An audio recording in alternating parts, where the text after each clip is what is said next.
you could just highlight your design process. Maybe you're not ready to pass out your investment guide to just anyone who comes to your website. That's okay. But maybe you could whittle that down to just showcase your design process. And what does that process look like? I think people feel a lot more trusting and eager to work with somebody when they kind of know what to expect, right? They can see down the road a little bit and see what this is going to look like. It makes them feel a bit of comfort and security in working with you. So I think showcasing your design process can be informative as well.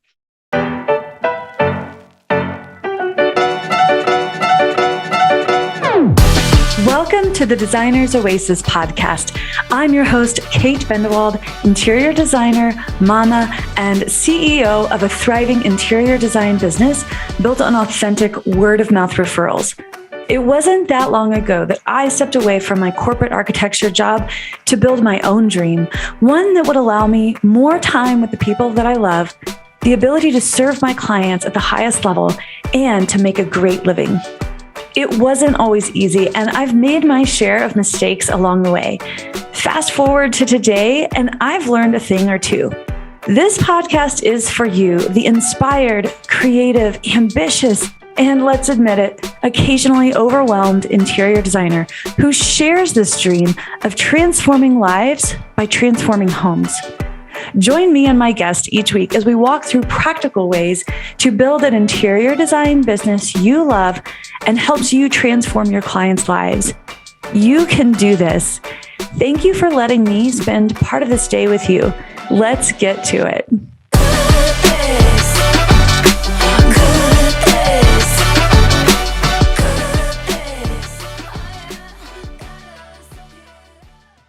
Well, hello there, and welcome back to the Designer's Oasis podcast. I'm your host, Kate Bendewald.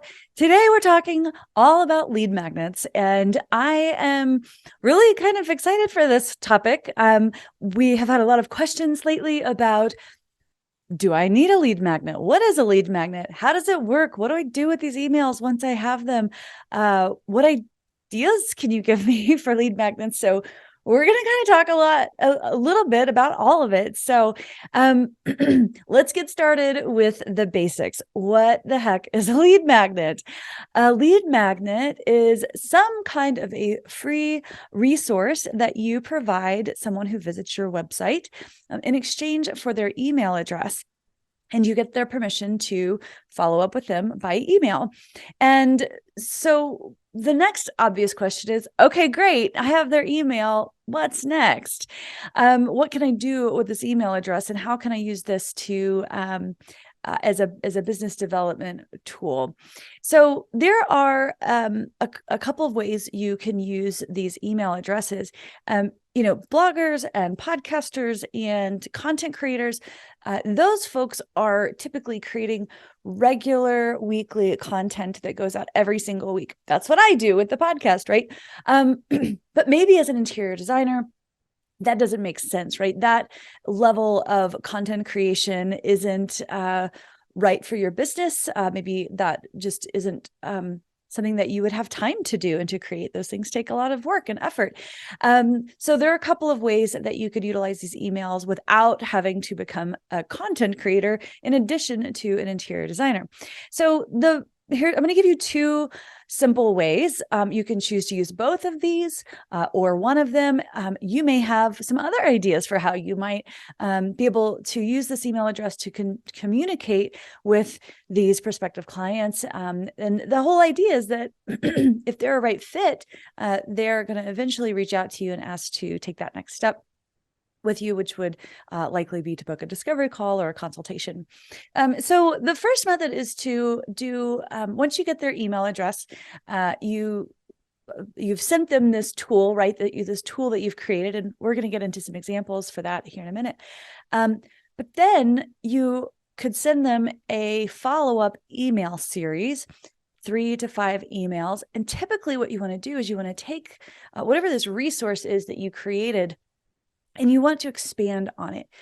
So on day one, let's just take a 3-day series, for example. On day one, you may share, here's another way that you can use this resource and take it a bit further. And what you would do is when you deliver that freebie, that lead magnet, or that download, in that email, you'd say, here's your free gift. I want to let you know, just for 3 days, I'm going to send you a little bit more information related to this. And then after that, you won't hear from me every day. But for now, here's this. Move this email to your primary inbox so you make sure you don't miss this next email that I'm going to get. This is going to help you keep from getting your emails down the line captured in other tabs for Gmail or possibly in spam. So you want them to make sure that they mark your emails as friendly and something that they're going to want to hear from. So that's the step number one. And then for each of those days, you would just expand on the information that you have provided. And the final email is just going to wrap up and say, thank you. This is the end of this little mini email series. I hope you enjoyed this and you found it helpful. If you'd like to get started with a project, or you want to talk about where you are with your ideas and your project, we'd love to hear from you. And you make a very clear call to action, whatever that may be for you. But typically that would look like a discovery call. So that is option number one, is to do an introductory email series, 3 to 5 emails that get dripped out over time. The other way that you can do this, and again, you can do these together in conjunction with one another, or you could pick one or the other. But the other would be to send out, say, a quarterly. You could do monthly too, but again, that could be a lot of work. It's up to you, monthly or quarterly kind of studio update, right? What's happening in the studio? This is a behind the scenes peek at what it is you're working on, showcasing some exciting projects that you might have coming up, showing what you're in the middle of, making really clear to show these are some of the ways that we're solving problems for our clients that we're working with. And we can do the same thing for you too. You may showcase or highlight a project that you just wrapped up. I think it's also really cool for you to showcase a little bit of behind the scenes of your personal side, your pets, your children, your travels, showcasing a new restaurant that you just tried out. Those kinds of things can really add a personal touch. Both of these methods are going to help you to build trust with these prospective clients, which is really, really key to nurturing that relationship. So the thing that I like, there's kind of pros to both of these. So ideally you would use them together, right? But the very first one, where you do that introductory email, number one, it makes sure that you're asking them to get your email into their inbox and making it, safe and friendly so that, it's not going to get stuck in spam. It's also kind of rapid fire. You're adding more information, which is showcasing you as the expert. And there's a really clear call to action, and you're getting them kind of when they're a warm lead, right? They're a warm lead. You know this because they're on your website and they're downloading information that they're interested in from you. The reason why I really like the other idea, which is these monthly or quarterly studio updates, is because then you continue to be top of mind for them. You're regularly showing up in their inbox and just saying hi. Maybe you're offering some tips in there or inspiration as well, something to give them value, not just showcasing everything that you're doing, but giving them something kind of fun to look at and to read. So again, up to you. You can do them together or separately, but those are just a couple of ways that you might use these email addresses once you get them. Of course, you're getting permission, right? When they are signing up, they're clicking a box saying, yes, it's okay to email me. They can unsubscribe at any time. You do need to be using an email service provider.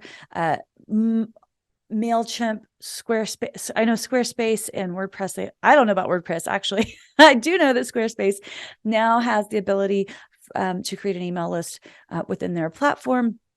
MailChimp is another one. There are all kinds of them out there at varying price points. They're usually very, very inexpensive to start with.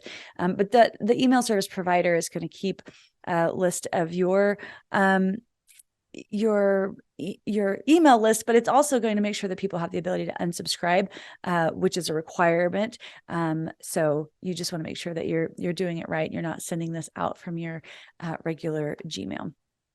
Okay, let's talk about a couple of principles of what makes a good lead magnet. Okay, so there are a couple of things that I want you to think about. Number one, your lead magnet should be on brand for the kind of work that you do and what you want to be known for. If you are a high-end luxury designer, that's kind of the playing field you want to be in. Your lead magnet probably isn't going to be centered around any sort of budgeting tool, right? If you are known as a kitchen designer, then your lead magnet might want to be related to kitchen design. If sustainability is central to your brand and how you work, you may want to create a lead magnet around sustainability and green design and showcase your expertise that way. Let's say you have a love affair with antiques and mixing antiques with modern design. You might want to create a lead magnet that highlights your knowledge around antiques. But again, it needs to be of value to them. So just think about creating a lead magnet that is on brand with your level and area of expertise. Number two, your lead magnet should speak to your ideal client and their pain points. So let's take the end. If you're an antiquarian, I'm gonna call it, and let's say blending antiques into modern spaces is kind of what you're known for, right? You may provide a lead magnet that maybe you're not giving away all of your favorite sources and resources for antiques. No, that's your job. That's your creative database and knowledge, and that's proprietary. Instead, you might put together one that showcases 10 ways to mix in antiques with modern design, that sort of thing. Maybe you you work with color. Maybe color is your area of expertise. You may create a lead magnet that you want your ideal client to download this and to see themselves in it and to see spaces and beautiful imagery that draws them in. So, if color is your expertise and you want to attract clients who are not afraid of color or who need maybe some hand holding to help them because they want to use more color, but they're really not sure how to do it on their own, then your lead magnet would speak to them that way. But you want it to speak to your ideal client. Another way to think about that is budgeting or investment. Like, if your ideal client is somebody who is ready and willing to invest in their home, and you want to put together a lead magnet that has something to do with investing, you want to make sure that the language that you use around money is using words like investment instead of budget, those kind of things. So just think about how you can put together a lead magnet that really speaks to your ideal client. Okay, number three, a good lead magnet should be inspirational. We are visual people, so I think it is wise to put together a lead magnet that includes some really compelling imagery. So it can be inspirational in that way through imagery, but also maybe it is a lead magnet that makes something that feels hard to clients and makes them feel like it's a little bit more approachable. And that's going to kind of help them get unstuck, right? Maybe, for example, a client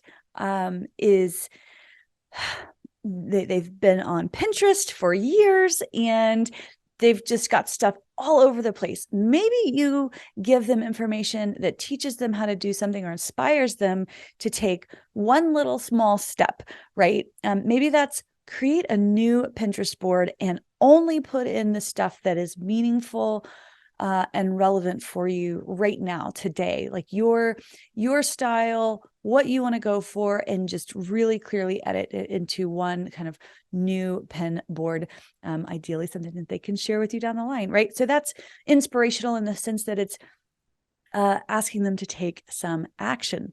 So inspirational lead magnets are very effective.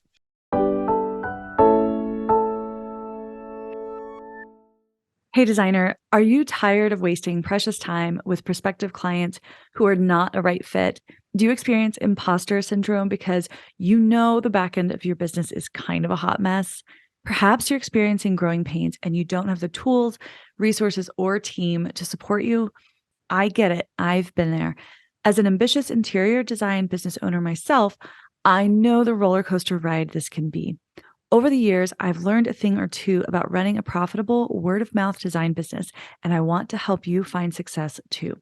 How would it feel to wake up and face the day knowing exactly what to focus on next, having a roster of enthusiastic clients, including a paid waitlist, and having the space, time, and creative energy to develop projects that you are proud of and are portfolio, if not press-worthy? I want to invite you to learn more about the Interior Designer's Business Blueprint, a business coaching program designed exclusively for interior designers who want to serve their clients at the highest level while making good money, but without the burnout and overwhelm. If you're ready to get off the roller coaster, you don't have to do it alone. Join me inside the Interior Designer's Business Blueprint and get the tools, teaching, and community you need to pave the way for an interior design business your clients love and you are proud of. To learn more, grab the link on your audio player or head to designersoasis.com/blueprint. That's designersoasis.com/blueprint.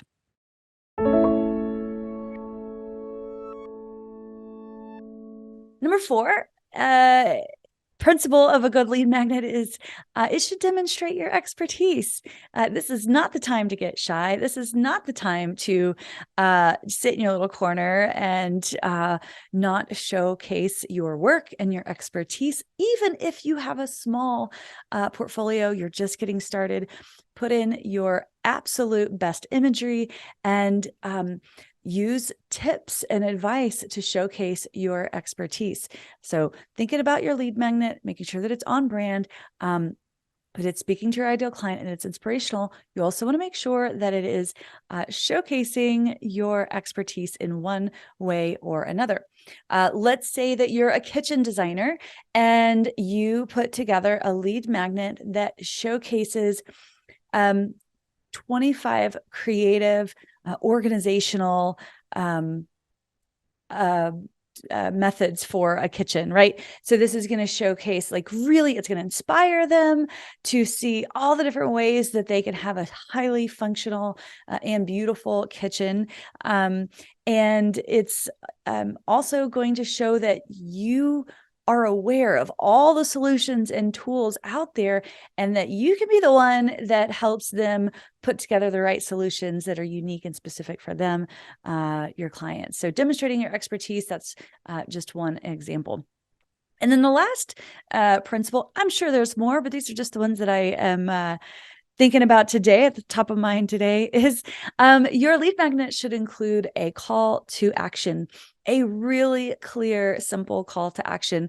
Ideally, this is to book a discovery call. So maybe you've got a cover page, maybe you've got another page that is the information that you're sharing. And the last page would be ideally, a photo of you, a little short blurb about you, and then a link that they can click on.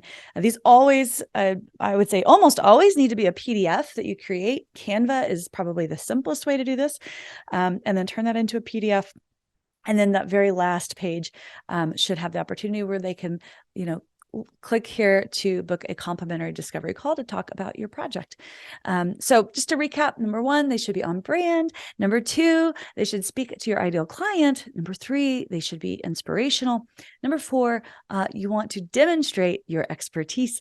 And finally, make sure that you end it with a call to action. No dead ends, my friends. So real quick, just to wrap up, I do want to just highlight a couple of ideas for lead magnets. By all means, there are probably there's endless options for how the kinds of lead magnets that you could create.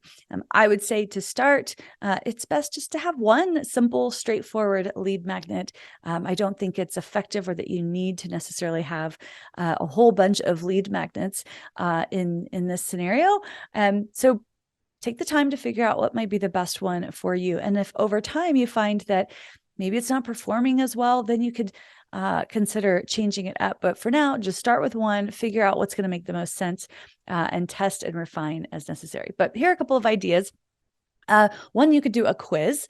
So everybody loves a quiz. They're fun, they are informative, and it's usually pretty insightful for people. So you could either do something like a style quiz where people, this is kind of the obvious one, like, what's your style? And you show pictures and they pick this one or that one or whatever, or you ask questions or questions about travel. There are so many ways you could put this together, but helping people to get clarity, right? This is helping them to get clarity on something of what their ideal style might be, would be one way. Another might be a project management style quiz. This kind of quiz would help. Maybe somebody is on the fence of whether gosh, I don't know if I need designer for a day. Let's say you offer a couple of services, designer for a day, design only, or full service design. A quiz in this scenario could ask pointed questions that are going to help them reveal what kind of help they actually need. In some cases, you may have somebody that comes to you and they think they want design only, and they want to take everything from there and then do the implementation, ordering, project management themselves. But in doing this quiz that you provide, they realize, gosh, they really don't have what it takes, or the time or the resources that it takes to actually implement this on their own. And they might actually need full service. So it can be a good preliminary tool to help them self-identify what kind of service might be best for them. And then that way, when you get on a phone call, you're already a step ahead because you've identified most likely what the best case scenario would be for them. The next sort of category are informative guides, and this is probably the longest list. There's so many topics that you could cover when it comes to providing your website visitors with an informative guide. Here's a couple of ideas to share with you. One, your services and investment guide. So I often will tell designers that is something you would provide after the discovery call, but that's not always the case. In fact, there was a period of time where we were getting more discovery calls than we could really handle, not always from ideal clients. That sort of meant also that we needed to do some work on our website to tweak the copy a little bit and make sure that we were tailoring it to our ideal client.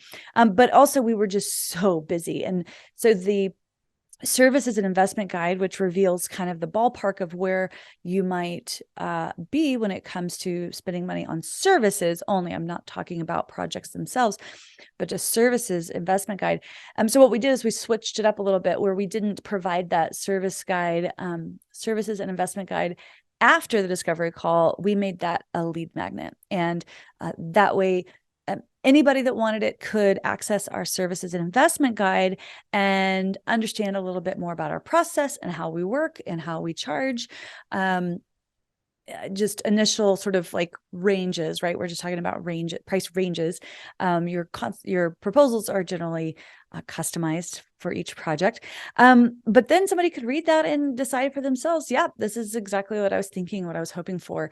And then of course in there is a call to action to book a call with us. And so by the time we did get on the phone with somebody, we were by and large talking to people who were already primed in the right category to be working with us. So you can play around with it that way. So a services and investment guide could be your lead magnet. Pretty straightforward.